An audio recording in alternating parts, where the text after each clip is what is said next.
Ici, c'est Radio-Canada. This is a CBC podcast. J'ai commencé à Radio-Canada quand j'avais 14 ans. Fait que c'est une longue histoire d'amour, Radio-Canada et moi. CBC was the only channel on television when I was growing up. C'est un icône, c'est un logo que tout le monde connaît. CBC is a cornerstone in people's lives. They rely on it. We're focusing on content and programming that reflect our community. Pour moi, Radio-Canada, ça a toujours été la référence en termes d'information. I think when people think of CBC, there's an immediate trust, which is something that we do not take for granted. It's something that we've built over time. When we resonate in our local communities, we touch the people's hearts. And that's what really is important in our neighborhoods. C'est ça le mandat de Radio-Canada, d'informer les gens d'un océan à l'autre, en anglais, en français et ici dans les territoires du Nord-Ouest aussi, dans les langues autochtones. Because our environment and our lives and our cultures are so unique to us, we have to be able to tell those stories with the people that live here. Je trouve que c'est magnifique de voir la roue qui tourne. Fait que la fierté, elle s'inscrit vraiment dans le fait d'appartenir à l'histoire.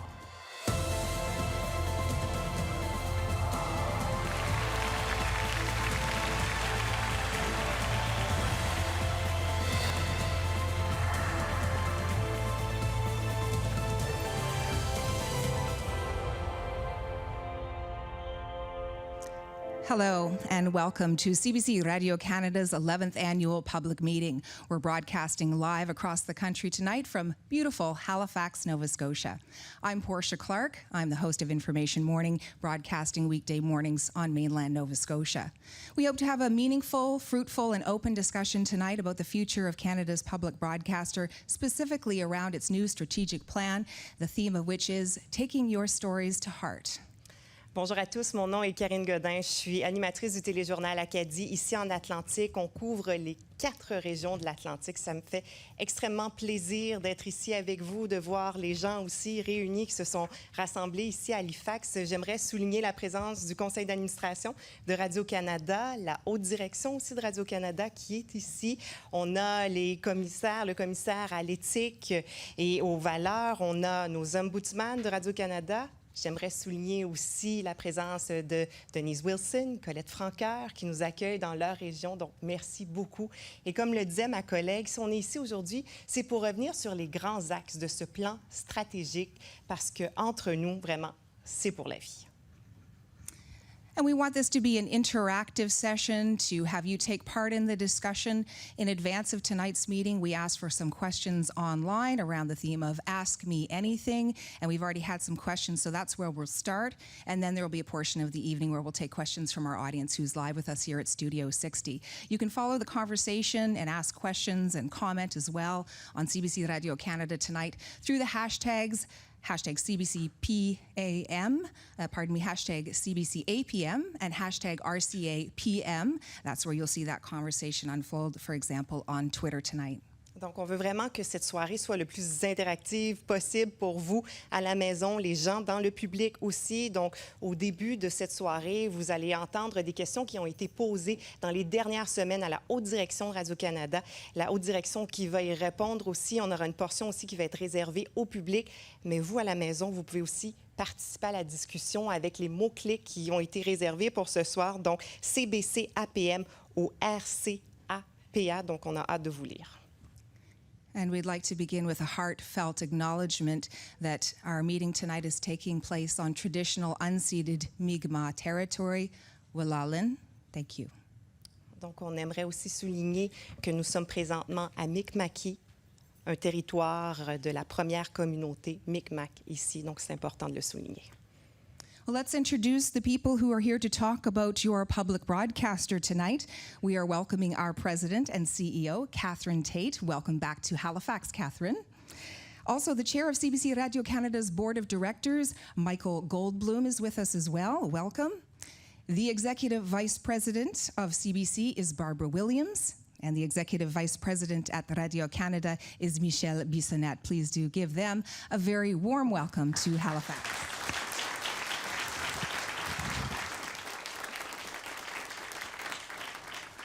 And I'd like to give the floor, first of all, to the chair of the CBC Radio Canada Board of Directors, Michael Goldblum. Thank you, Michael, for being here. Thank you, Portia. Merci, Karine. Good evening, everyone. Thank you for joining us in Halifax for our annual public meeting, and welcome to everyone who is joining us online. Merci d'être avec nous, soit en personne, soit en ligne. Il s'agit de notre 11e Assemblée publique annuelle, et elle est particulièrement spéciale puisqu'il nous permet de vous accueillir ici dans l'un de nos propres studios. Cette assemblée est aussi particulière parce qu'elle se déroule peu de temps après le lancement de notre nouveau plan stratégique. It's a propitious time to hold this annual public meeting because we've just launched our new 3-year strategic plan. This is an important opportunity for us to share our plans with you and to hear from you about your expectations and aspirations for CBC Radio-Canada. My colleagues and I who serve on the board are very aware of how important our public broadcaster is to Canadians. Now, this is especially true at a time of significant disruption for the media, which is, in our view, placing a particular responsibility on our public broadcaster to fulfill its mandate to inform, enlighten, and entertain Canadians. It is critical that our public broadcaster remains an autonomous and reliable source of news and information for Canadians, which reflects the diversity of our country. CBC Radio-Canada plays many roles in the lives of our communities. It's a trustworthy source of news, a committed presence in local storytelling, and an engine for creativity and diversity in Canadian programming. Now, one of the key roles of the Board of Directors is to work with our President, Catherine Tate, and her senior management team in determining the strategic direction for the corporation. And under the leadership of our board colleague, Ted Boyd, that has been a critical focus for the board over the last several months. The new strategic plan establishes priorities that will allow CBC Radio-Canada to stay vibrant and relevant, and it will allow us to strengthen our position as a world leader in public broadcasting. It will also help us serve Canadians better from all over the country and in every region. Je suis donc fier d'être ici avec mes collègues membres du Conseil. Plusieurs d'entre eux sont avec nous ce soir et je vais les demander de se présenter. Donc, je vais commencer avec Guillaume. Merci, Michael. Bonsoir à tous. Merci pour cet accueil chaleureux à Halifax. Mon nom est Guillaume Agnorté. Je suis établi à Montréal, membre du Conseil depuis 1 an. Toute ma carrière, depuis 1996, je l'ai faite dans les médias numériques. J'ai eu aussi la chance de créer et d'opérer une compagnie pour les contenus jeunesse aussi, contenus jeunesse sur les plateformes interactives et numériques.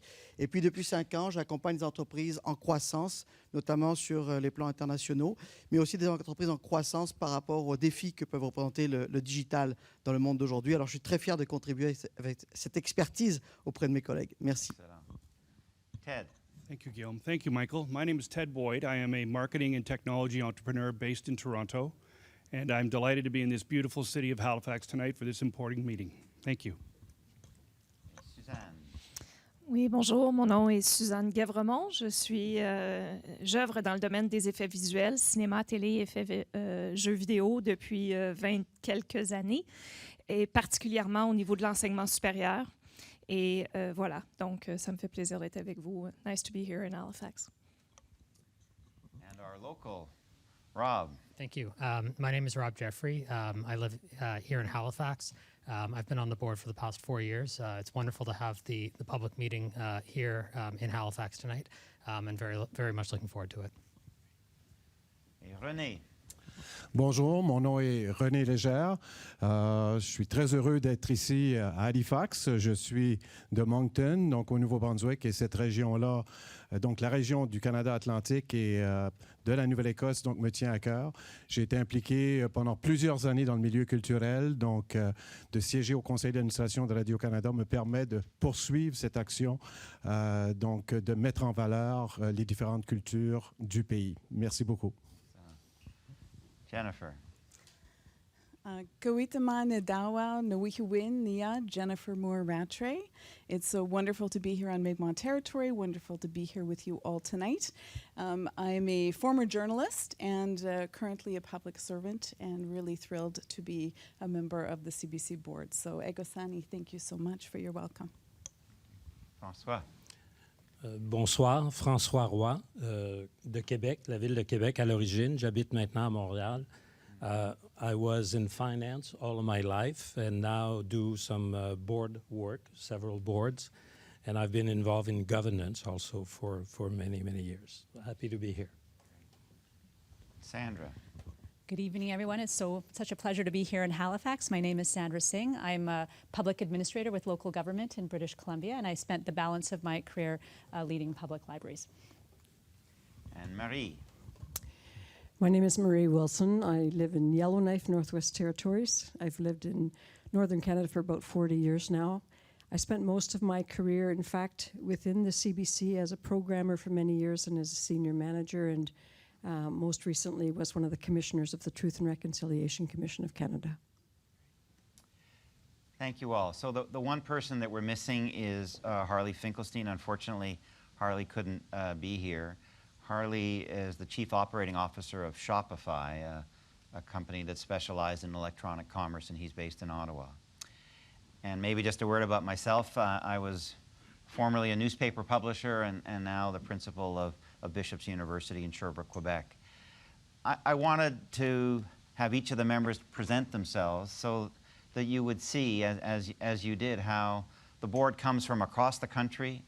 They have very different skills and expertise, but I think it's fair to say that we all share a common belief in the importance of the public broadcaster and that we're honored to have this responsibility to represent Canadians on the board of the CBC. It's a bit hard for me to believe that Catherine Tate became our president and CEO not quite a year ago.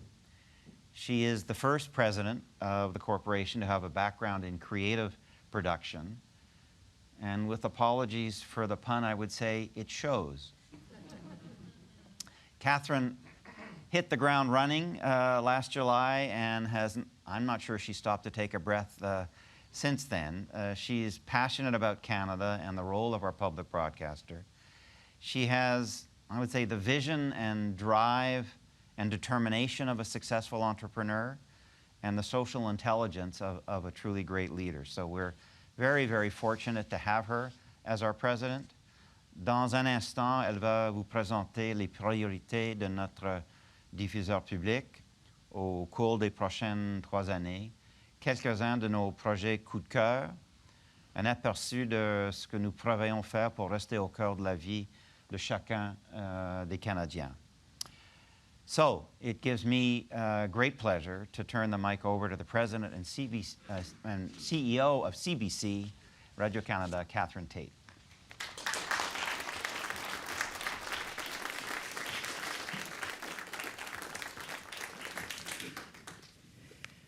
Thank you.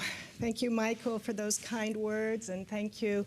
I should just say we have an amazing board of directors. Je suis tellement heureuse d'avoir tout ce monde-là autour de moi aujourd'hui. So bonjour, hello everyone. Welcome to CBC Radio-Canada's annual public meeting. I'm so delighted to be here with all of you in Halifax, and for those of you online, thank you for joining us. It's been a year minus 2 weeks since I joined CBC Radio-Canada. And over the past 12 months, I have traveled across the country to hear what Canadians think about their public broadcaster. In fact, I'm just coming back from Western Canada and the North, where I had the pleasure of meeting local leaders, creators, audience members from Vancouver, Calgary, Regina, and Yellowknife. And at Yellowknife, I was particularly touched by the friendship expressed by the national chief of the Dene Nation, Norman Yakalea, and how specifically CBC plays a central role in our country's reconciliation commitment to all Indigenous peoples. This is the kind of thing that we learn when we go on the road at CBC Radio-Canada. Partout, les Canadiens m'ont parlé de la grande place qu'occupent leurs diffuseurs publics dans leur vie. Notre relation avec eux ne peut être tenue pour acquise. C'est quelque chose à chérir et à entretenir. C'est justement pour développer ce lien affectif avec nos auditoires que nous avons préparé et lancé en mai dernier notre nouveau plan stratégique « Entre nous, c'est pour la vie ». And in English, your stories taken to heart. CBC Radio-Canada's new strategic plan, which launched a few weeks ago, is focused on re-energizing and amplifying our relationship with you, our audience. Most of all, it's about strengthening the emotional attachment Canadians have with their public broadcaster. After all, we know that over 70% of Canadians consider CBC Radio-Canada the most trusted media brand in the country.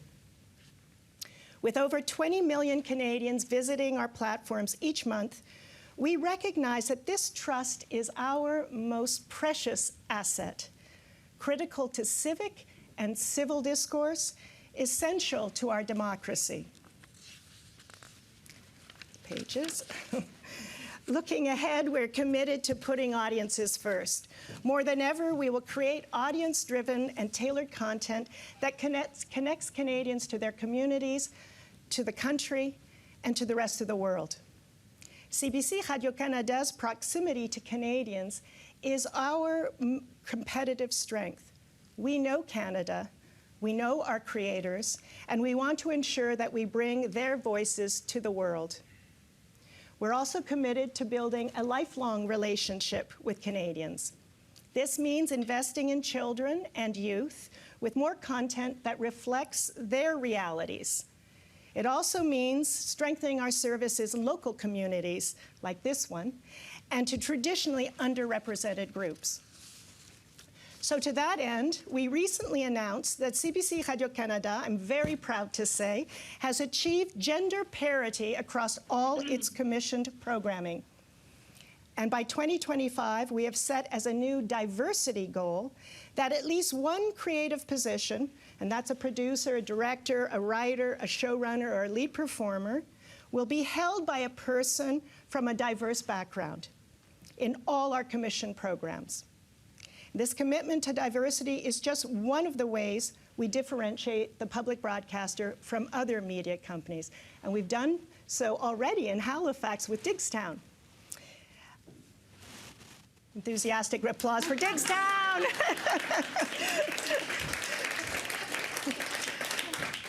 Last but certainly not least, we want to strengthen our role as Canada's most trusted media brand. Our commitment to maintaining quality and integrity in our news and our current affairs programming is unwavering. Transparency, fair and balanced coverage. We will be a beacon for truth and trust in the face of an information disorder, or could I say, an information cacophony that puts our democracy at risk and respect for different perspectives at risk. This is the promise of your public broadcaster. With our new strategic plan, we will continue to be the champion for Canadian voices and storytelling, and as Michael said, an engine for creativity and diversity. And the regions of Canada, like Atlantic Canada, are where some of our greatest storytellers come from. I know this from personal experience as a producer here in Halifax. Merci beaucoup d'être venu ici ce soir. Je suis très contente de répondre à vos questions et d'entendre ce qui est important pour vous. Plus nous vous connaissons, mieux nous pouvons vous servir. Thank you for coming out tonight and spending this time with us. Thank you. Thank you very much, Catherine.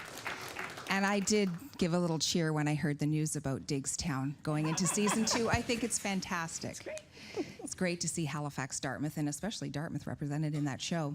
We're going to move on to the portion of our annual public meeting where we address some of the questions that we received online in advance of tonight, the Ask Me Anything portion of the night. There are a lot of points to focus on, as Catherine touched on some of them, and Michael as well, in the new strategic plan. How do you decide what media you consume? Is it around issues of trust? How do we build our connection with local communities and regional communities and strengthen some of those connections we already have? And how do we bring and build lifelong relationships with younger audiences in particular? And I know we'll hear a little bit more about that later tonight.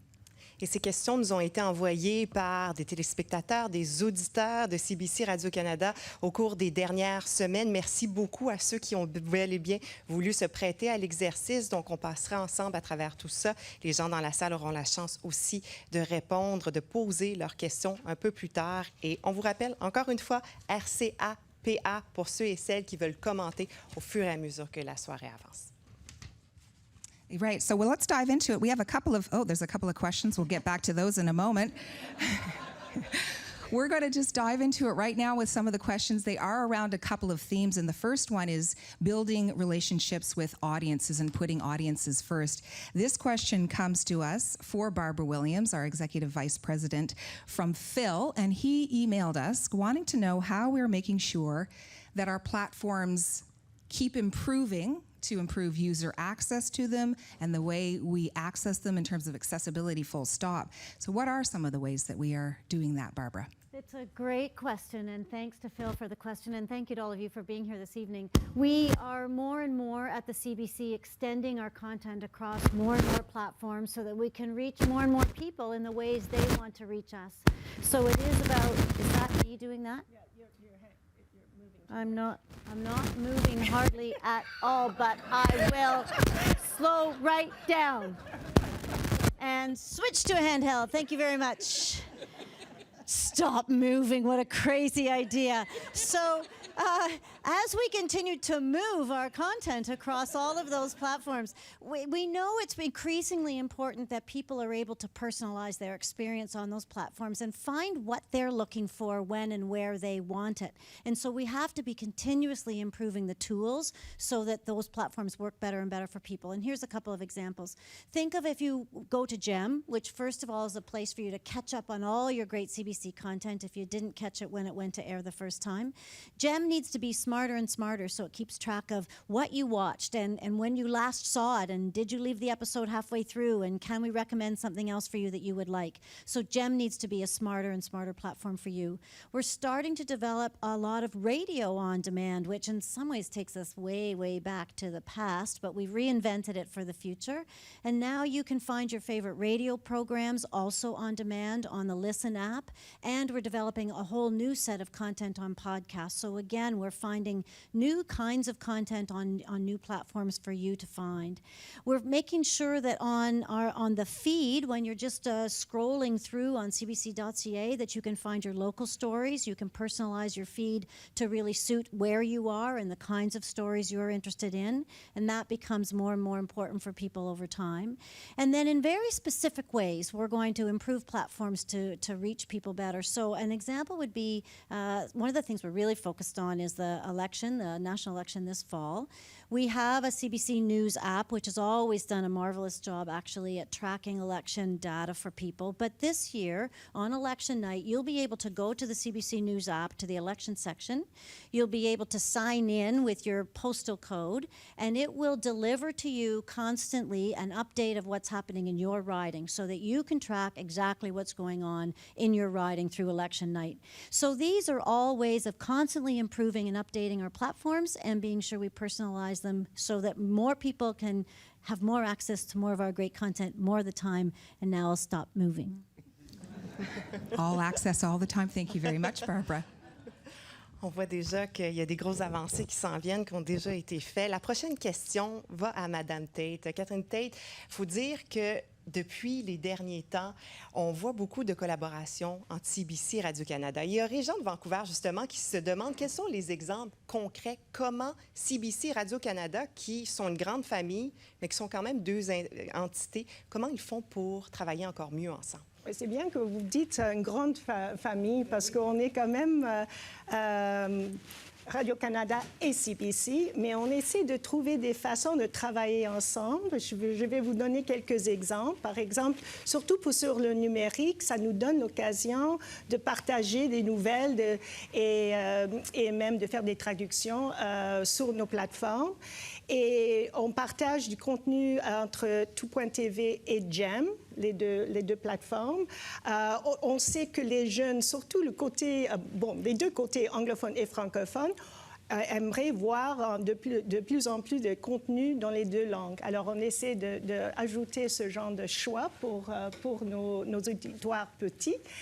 Mais en même temps, il faut dire qu'on a toujours travaillé ensemble pour les grands événements rassembleurs comme les Olympiques, que je pense, surtout sur les élections, mais il y a plusieurs choses qu'on peut faire comme diffuseur public pour jouer ce rôle de rassembleur pour tout le Canadien. Je ne sais pas si, Michel, tu veux ajouter quelque chose, non? Je pense que le défi, c'est de respecter chacun de nos marchés et en même temps, quand on a des intérêts communs, de pouvoir travailler ensemble pour offrir un produit qui est encore de meilleure qualité. Et c'est ce qu'on fait tous les jours. Juste dans la couverture qu'on fait dans chacune des stations, les équipes de CBC travaillent conjointement avec les équipes de Radio-Canada pour qu'on puisse se partager les ressources et pouvoir travailler mieux ensemble. Donc, c'est vraiment un partage qui se fait au quotidien. Et justement, en travaillant dans une salle des nouvelles, je peux confirmer tout ça. Souvent, les journalistes francophones, anglophones vont travailler en collaboration, donc pas pour dédoubler, mais bien pour collaborer ensemble à travers tout ça. Là, on le voit ce soir entre nous deux. Michel Bissonnette, la prochaine question est pour vous. Et j'ai l'impression qu'il y a bien des francophones ici en Atlantique qui vont se sentir interpellés par cette question-là qui nous a été posée cette fois-ci par Michael en Alberta. Comment on peut planifier, mieux organiser la couverture pour sentir que les francophones hors Québec, ces francophones minoritaires, ont bel et bien leur place? Quels sont les efforts qui devraient être faits selon vous? Merci beaucoup de poser la question, Michael, parce que sur les 20 stations où est-ce que Radio-Canada produit du contenu en français à la grandeur du pays, il y en a 12 qui se retrouvent à l'extérieur du Québec, donc dans des milieux minoritaires francophones. Et je le répète presque tous les jours, si Radio-Canada n'était pas présent à l'extérieur du Québec, le vivre en français au Canada serait excessivement difficile. Donc, pour qu'on puisse assurer la meilleure couverture locale et qu'il puisse avoir un reflet sur les émissions nationales, la première règle d'art, c'est de s'assurer d'être pertinent puis d'être bon dans son marché, dans sa localité. Donc, c'est une question de proximité, c'est une question de rigueur journalistique, c'est une question de bien connaître sa communauté. Et l'autre défi après qu'on a comme réseau, c'est comment dans nos émissions nationales, le reflet de chacune des réalités régionales peut se retrouver de façon à ce qu'on puisse entendre les accents de partout au pays. Et l'accent albertain est aussi beau que l'accent acadien, qui est aussi beau que l'accent québécois. Je vois pas de quoi vous parlez. This question has to do with building a lifelong relationship with Canadians. We've recently added the CBC Kids platform on our website, which is starting a little earlier, but it has to do with keeping our audiences with us through all stages of their lives. And this one comes to us from Steve from Moncton, where Karine is from, and it's for you, Michael Goldblum. You have just wrapped up your first year as chair of the board of directors for CBC Radio-Canada. What do you see as the challenges ahead in your next year? Well, the board plays a number of roles. The first is to participate in the process of creating a strategic plan for CBC Radio-Canada and ultimately approving it, and that's what the board's been working on, and I think we have a really strong plan going forward. We will always have a role on behalf of Canadians to make sure that the tax dollars that Canadians spend in supporting CBC are well spent. But I think our biggest challenge in this next year is flows from what Catherine said. We know that Canadians have high trust for CBC as a news organization, and we're in an era where the private news organizations are facing some of the greatest challenges they've ever faced. And it's my view, I think it's shared by the senior administration of the CBC and the board, that this is a unique time for the CBC to ensure that we continue to lead the way in providing quality journalism, news and information that people can rely on, that they can trust. So I think that's our biggest challenge as an organization, to continue to live up to that confidence that Canadians are expressing in the work that our journalists do. And our role as the board is to support the great work of our news organization. It's certainly a trust that we need to earn every day as soon as we get up, and the last thing before we go to bed.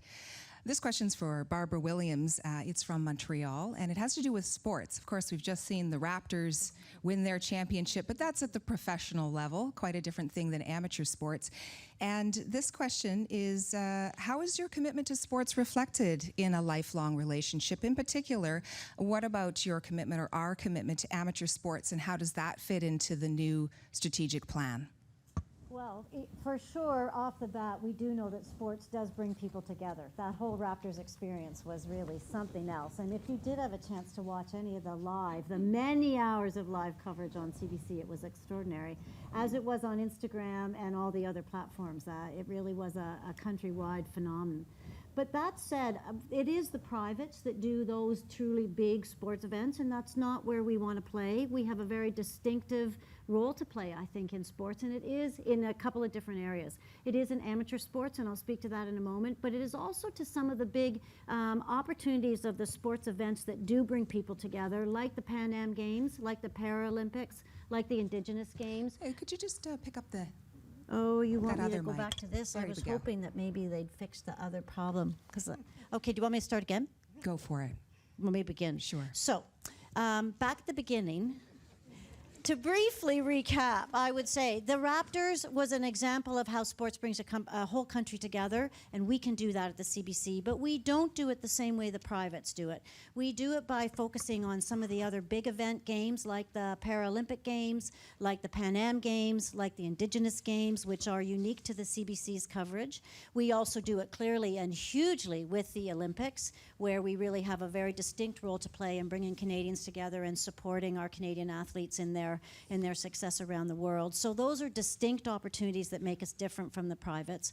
But what's underneath all of those great events are the amateur athletes that we are supporting through the amateur sports on CBC. I think it's really important that we give a voice and a platform, and that is a TV voice and platform, but also radio and also digital, to many of the amateur sports and the amateur leagues that are being, playing their hearts out every day across Canada. And that even starts younger with young kids and families who want to see their kids get involved in sports, and the CBC can be supporting all of those efforts. We actually just signed a really interesting deal with the Canadian Elite Basketball League, which is a Canadian league. It has, I think, 7 or 8 teams in Canada, and they are where our professional athletes are going to come from in Canada and ultimately turn into Raptors, but they're all Canadian players, and we are giving them an opportunity for lots of Canadians to enjoy and to learn about and to support. So I think we have a critical role to play in sports. I think it is a very engaging one for all Canadians, and it's a real point of difference from what the private broadcasters are doing. Thank you, Barbara. Merci. This is about our role, and we mentioned it a few times tonight, in terms of the trust that Canadians feel for CBC and Radio Canada, Canada's most trusted brand. We'd like that to continue, of course. And this question comes from Sean in Alberta, who wants to ask you, Catherine Tate, how will you prevent bias in order to represent opinions from all over the political map now? Thank you, Sean. That's a big question, and it's a really important one, given we're going into an election period, obviously. I think it's really important that people understand, all Canadians understand, that CBC Radio-Canada stands by its journalistic standards and practices, which are published on our website and are regularly updated and really become the gold standard for truth-telling in this country. We have our two ombudsmen here tonight, Jack Nagler and Guy Gendron. They are lonely desk sitters that receive complaints from people across the country. Both of them were professional journalists, obviously, and very, very knowledgeable. But they keep a close eye on areas where there might be interpretation or questions about bias.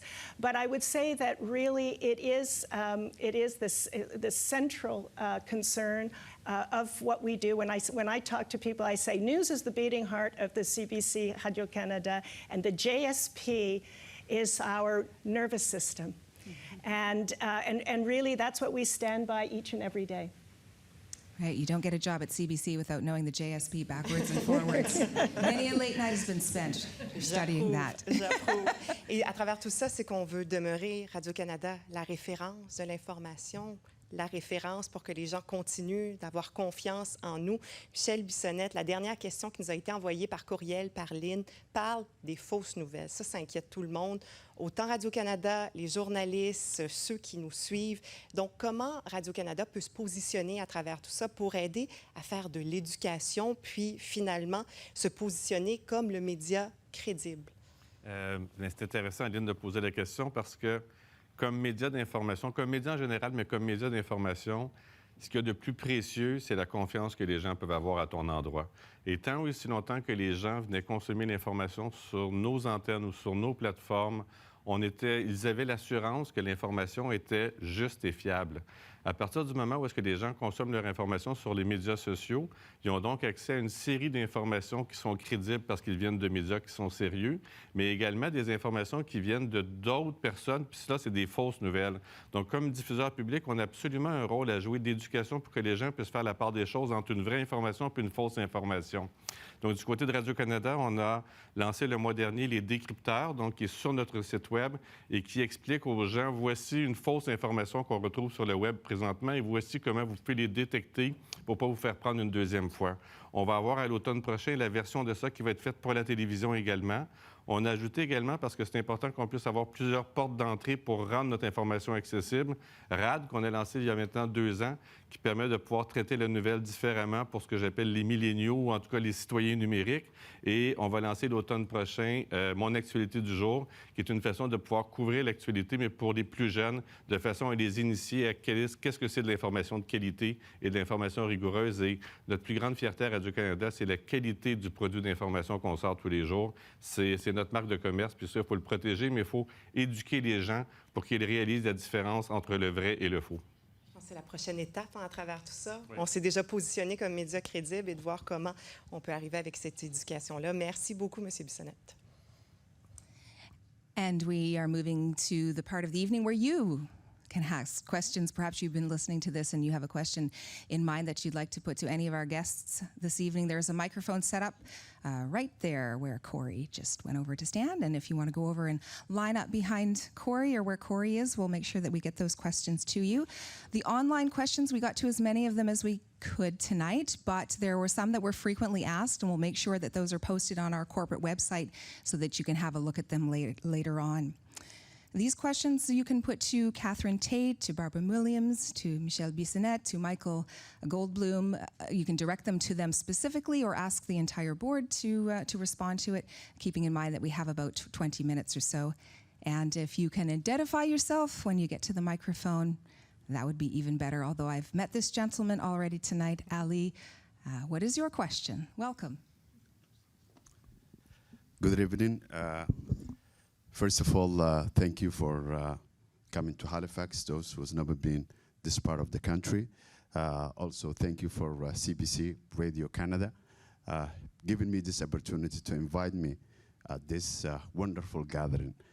My question actually started when I entered this building. I was greeted people who were greeting the guests, and I was asked a question. Do you like to have a headset? And I said, what reason do I need the headset? And they said, any translation? And I said, what language we're talking about? And they said, English or French. And I look, I think it was just gentleman who was sitting, standing beside the table. I said, if I'm going to say anything here tonight, I would like to see indigenous language being asked. Do I need translation for indigenous language? And I like to see being here in Halifax, Mi'kmaq language being asked if I need translation. That is something I will encourage the board of directors who are here tonight. I will encourage those who make decisions, no matter where you are and what position you are. I come from a different land. I neither speak English nor French, but I was given the opportunity to learn. It's doable. Thank you for your observation. And do you have a specific question about how CBC Radio Canada plans to incorporate and welcome Indigenous language both into our programming and our public events? Not the programs. I like to see the language itself being spoken in CBC Radio Canada. Thank you. All right. May I just answer your question for one? Am I allowed?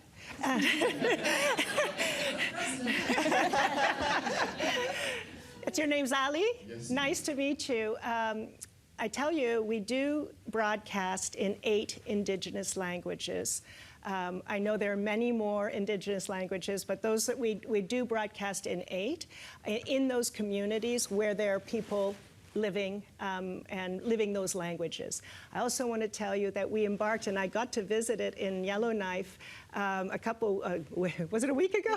A week ago. We are in the process of digitizing and cataloging over 75,000 hours of original Indigenous language programming that the CBC recorded over the many years of its service to Indigenous peoples in the North and to the Inuit. So I hear you loud and clear. Do I like the idea of walking in and saying you have the choice of 9 languages or what, not 20 languages? I think it's a great idea and duly noted. Thank you for your comment. Thank you very much. S'il y a des gens qui ont d'autres questions, on vous invite à vous avancer.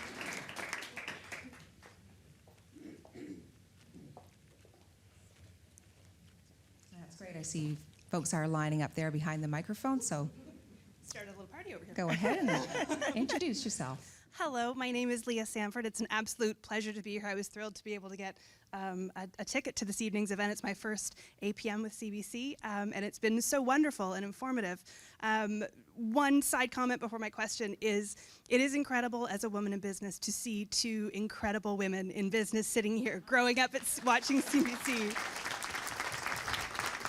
This was not the representation that I saw growing up, and so it is incredibly empowering and very uplifting to see this now, so yay.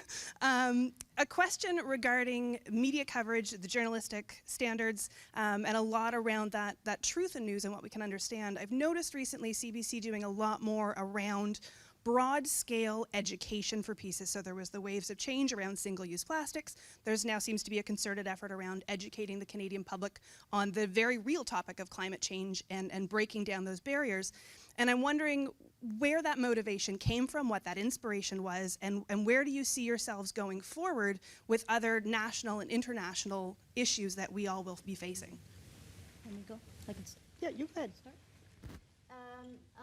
Others may want to pitch in, but I was had the opportunity to spend a fair bit of time with our news team in Toronto talking just in this past couple of weeks about the In Your Backyard, In Our Backyard climate change series that has just launched on the National this week.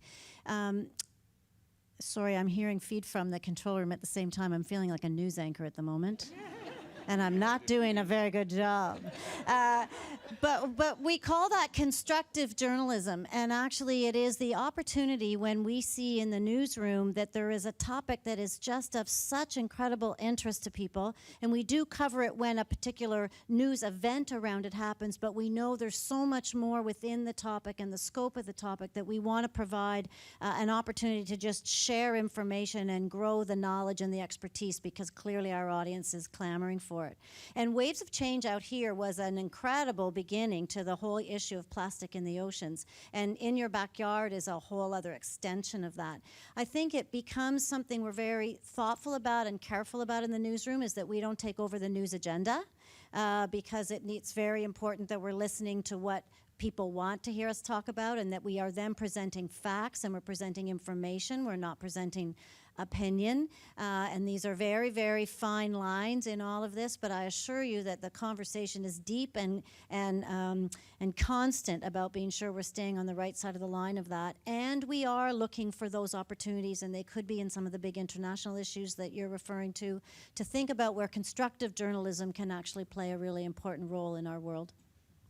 Et faire toute la différence, finalement. Merci beaucoup. On demanderait à la prochaine personne de s'avancer tranquillement. Entre-temps, j'ai une question qui a été parvenue par des gens du public, Michel Bissonnette, par rapport à la place des gens des régions dans les émissions nationales. Et ce n'est pas la première fois qu'on vous pose la question, que ce soit téléjournal national, tout le monde en parle. Souvent, les gens reprochent au réseau de ne pas faire une place assez grande aux gens des régions. Qu'avez-vous à leur répondre? Le commentaire est fort pertinent. Vous savez, la perfection n'est pas de ce monde. J'y travaille tous les jours pour devenir une meilleure personne et qu'on offre un meilleur produit. Mais c'est certain que le pays est très grand. Ce qui est important, c'est qu'on puisse avoir des rendez-vous locaux. Vous savez, juste en français, On a tous les matins 20 émissions de radio différentes qui sont faites dans chacune des régions pour répondre aux communautés. Chaque après-midi, c'est 17 émissions de radio différentes. Tous les soirs, c'est 13 téléjournaux différents. Donc, la réalité locale dans chacune des localités est très présente. Notre défi, c'est de pouvoir élargir le bassin d'invités, mais d'experts aussi qu'on reçoit sur les émissions nationales. Je trouve qu'on s'est amélioré dans les 2 dernières années. Il reste encore de la place à l'amélioration. Mais c'est vraiment... C'est un dossier que moi, je tiens à cœur parce que si le diffuseur public ne reflète pas la réalité du pays, qui va le faire? La réponse, c'est personne. Donc, on doit absolument... On doit réussir cette bataille-là. Poser la question, c'est y répondre. Exactement. Merci.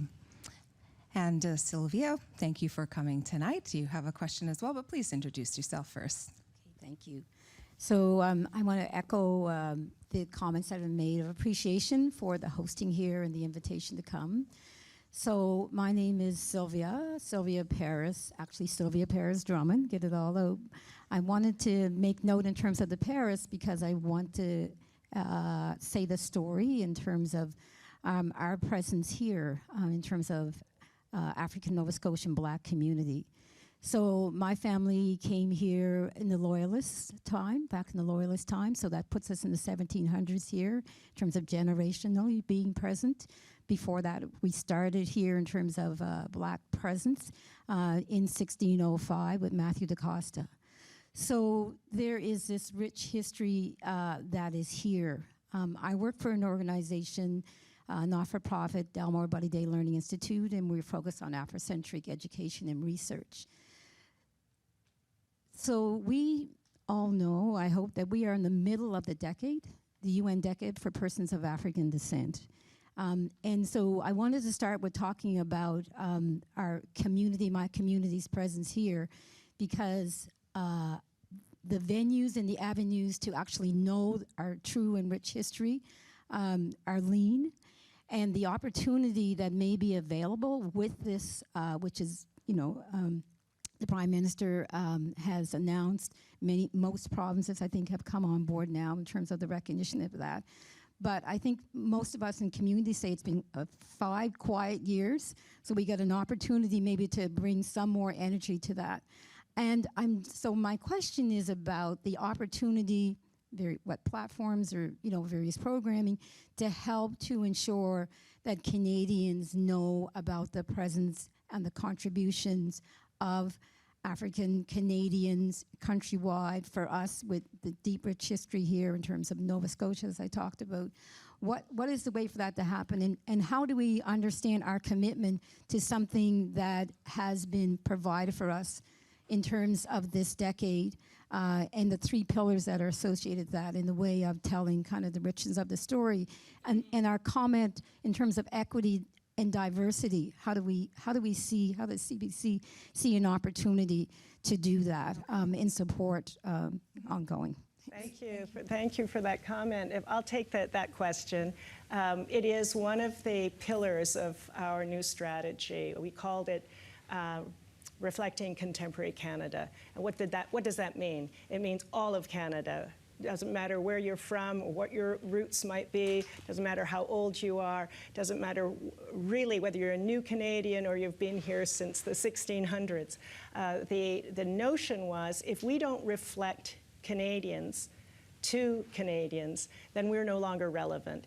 And our populations are changing, and we, not only in our workforce do we have this commitment, we need to constantly, and we surpass all of the diversity targets that we set for ourselves, but it's really about, as you say, it's about advancing the knowledge and the narrative around particular communities.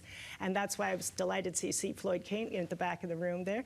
With a show like Digstown, that for us was an enormously important show to be able to show African Canadian stars on the screen in a truly celebratory way, in a powerful way, women surfing, I was so thrilled to see that. So part of it is about your community, making sure to connect with the people here in the station in Halifax, and make sure you're telling the stories, connecting, making sure that we help young emerging talent, and that was one of the reasons why we made this commitment. And it's a serious commitment to say to independent producers, if you don't have diversity in your show in a meaningful way, we're not going to order it. That's a big, big statement.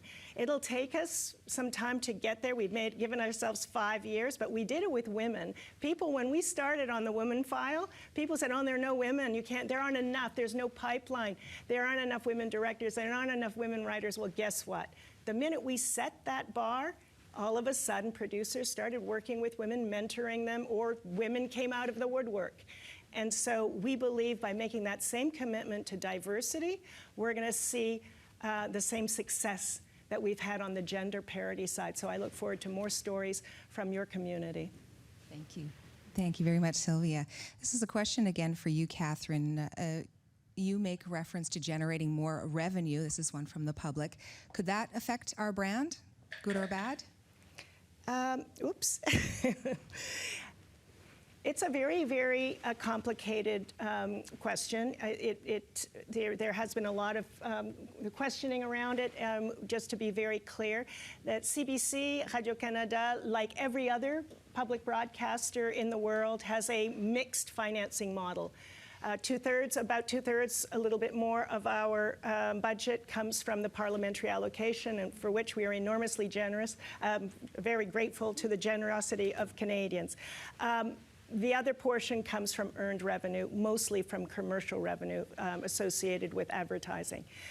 When we say we need to generate more revenue, what we're saying is we cannot just rely on government. We need to be resourceful and to be making sure that we're looking at opportunities. For example, the BBC earns over $400 million every year in worldwide sales revenue. Other broadcasters find other ways. The key in the more revenue story is for every dollar we earn, we don't hand it back to a shareholder. We reinvest it in more programming. So the more revenue that we can make will go back into more stories from Sylvia's community, more and better news coverage of all the local realities of this country. So I think it's an important balancing act. People get nervous about ad revenue. They get nervous that we're going to become a commercial broadcaster or a private broadcaster. That's not the intention. The mandate is always primary, and the revenue supports our deployment and our realization of the mandate. Thank you. And we have another question from our live audience here. Hello. Bonjour. Thank you for allowing me my question here today. I think it's apt after that previous conversation there. I do agree that you guys have been very indulgent with the federal dollars that you have received. And I'd like to echo off a question that Alberta had asked earlier, Andrew. I, as a conservative, certainly don't feel that you guys are living up to what you're preaching and what you gave him as your answer. You seem to preach the JSP, but what you practice certainly seems to be bias. If in this next federal elections or the elections following, Maxime Bernier and his People's Party of Canada is elected, how do you think you would transition to a PBS model? Who'd like to take that one?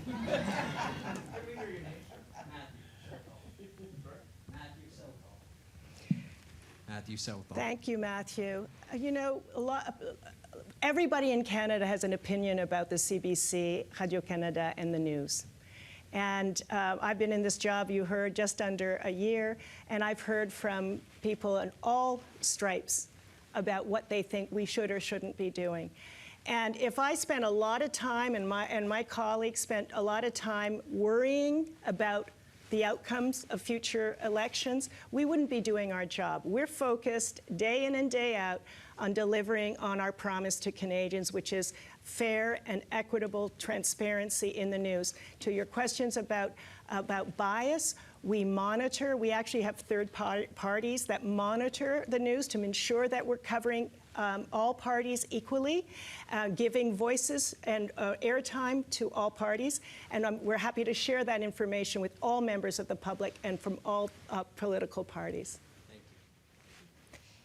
Daniel Thériault, qui a une question. Vous pouvez vous avancer tranquillement. Je rappelle aux gens, entre-temps, que vous pouvez toujours suivre cette discussion-là, l'alimenter aussi sur les médias sociaux, RCAPM.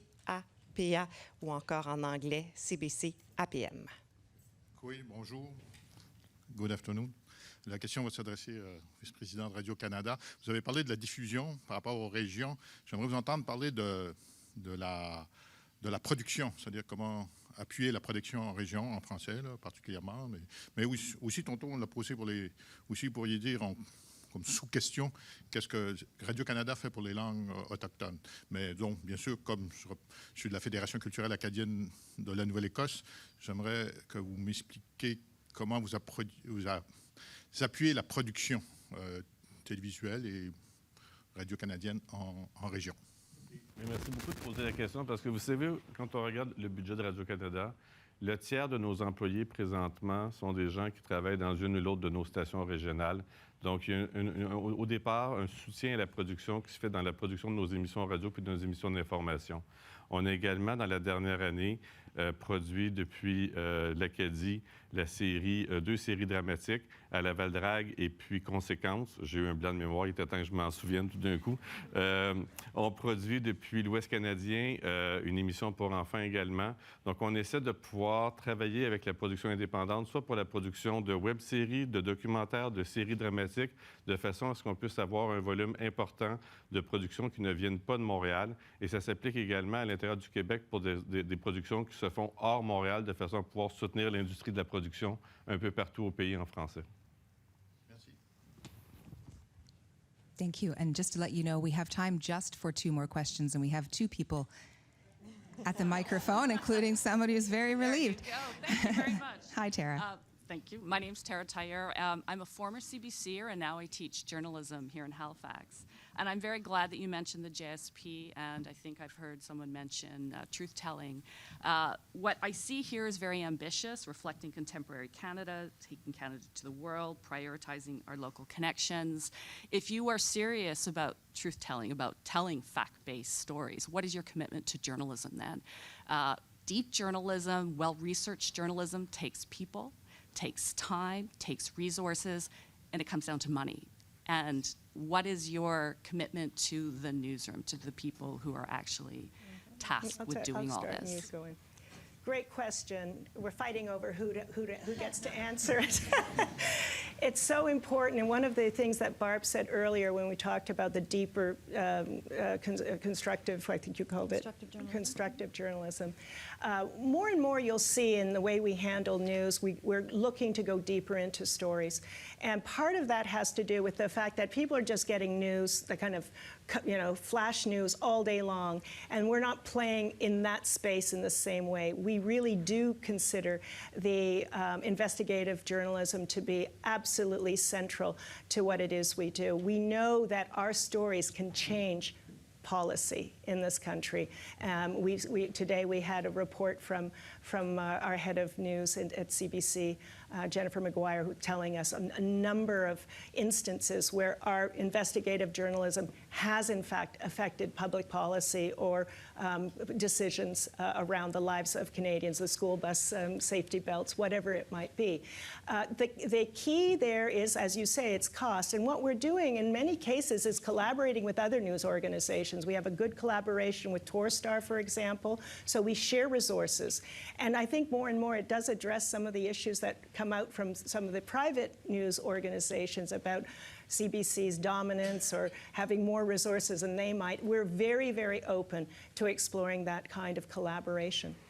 Yeah, I would just add a couple things. One being that there was an incredible list that Nancy shared with me yesterday of the impact journalism results from the work that's done right here in Halifax and in the Atlantic region.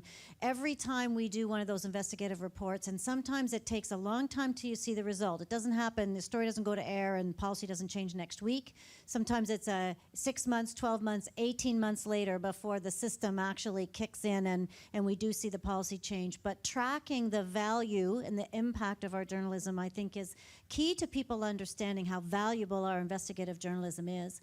And then I think to the resources piece, it's a constant shift that we're doing in our whole organization to be thinking about where are the resources that we get the most impact out of. And as we switch to new forms of journalism, we switch to new platforms, we switch to new kinds of storytelling, new lengths, and we include new voices. It's about being smart with the resources we have so that we're always pushing the resources as much as we can to the front end, to what we would call the boots on the ground, to keeping the journalists in the regions, keeping the real reporters there, sometimes changing the way the back-end production then happens to be more efficient or more effective.